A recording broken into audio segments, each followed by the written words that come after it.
Obama rises hackles in Brexit debate as he visits UK. Courting controversy, the US president is expected to urge Britons to vote to remain within the EU. Campaigners for Britain to leave the EU are seething over President Barack Obama's visit to the country this week, as he is expected to weigh in on the looming referendum by supporting a strong United Kingdom in the European Union. As Obama prepared to fly to the UK for the April 21-23 visit, the country's former Defense Secretary Liam Fox joined other so-called Euroskeptics admonishing the president for his planned remarks. While the president will be heard respectfully, many of us will be raising an eyebrow at the fact that he thinks that we should accept a diminution of sovereignty that he would never accept. Fox, a conservative member of parliament who supports Britain's withdrawal from the 28-nation bloc, told Time.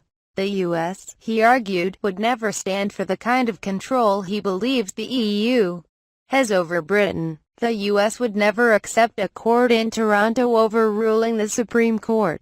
It would never accept an outside body telling them to open the border with Mexico, and it would never accept Congress being overruled. Fox said, "I think it is flying a double standard here." He joins other Eurosceptic politicians lambasting the president for involving himself in British affairs. London Mayor Boris Johnson, the Vote Leave campaign's de facto leader, accused Obama of hypocrisy on the BBC. Jacob Rees-Mogg, another Conservative MP, said, "Perhaps Obama just isn't like Britain." In a letter to the Daily Mirror, the issue of Britain's sovereignty cuts to the heart of the Eurosceptics' argument for leaving the European Union. Fox, Secretary of State for Defence in the UK from May 2010 to October 2011, says that British Parliament is ceding power to European lawmakers who tie their hands on trade and immigration. "We don't have control of our borders. The concept of free movement means that anyone in the European Union can settle in the UK whether we want them to or not," says Fox. "And they get to spend $10 billion of our money each year as they see fit."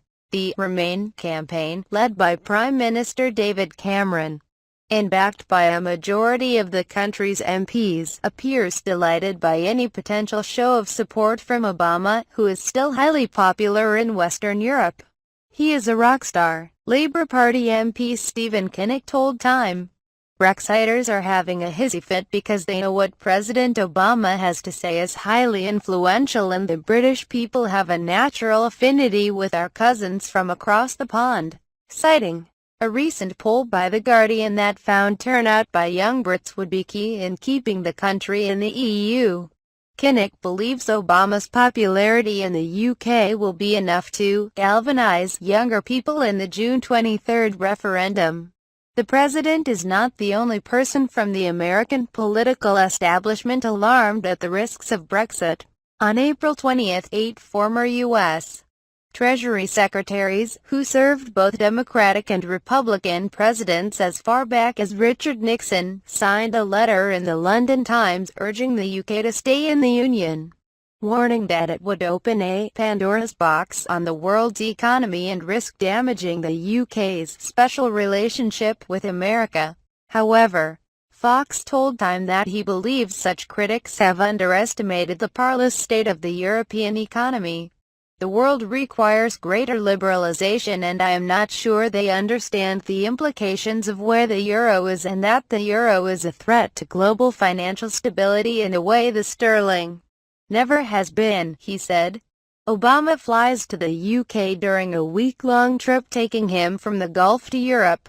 He will lunch at Windsor Castle on April 22 to celebrate Queen Elizabeth's 90th birthday, followed by a press conference with Cameron, and then dinner with Prince William and the Duchess of Cambridge.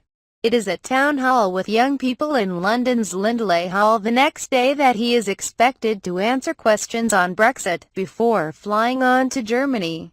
While invoking the special relationship between the two countries, White House Deputy National Security Advisor Ben Rhodes has stressed that the decision to stay or leave the EU is a matter for the people of the United Kingdom to decide. He also said that Obama's views on the matter will be offered only if asked and that he will be answering as a friend.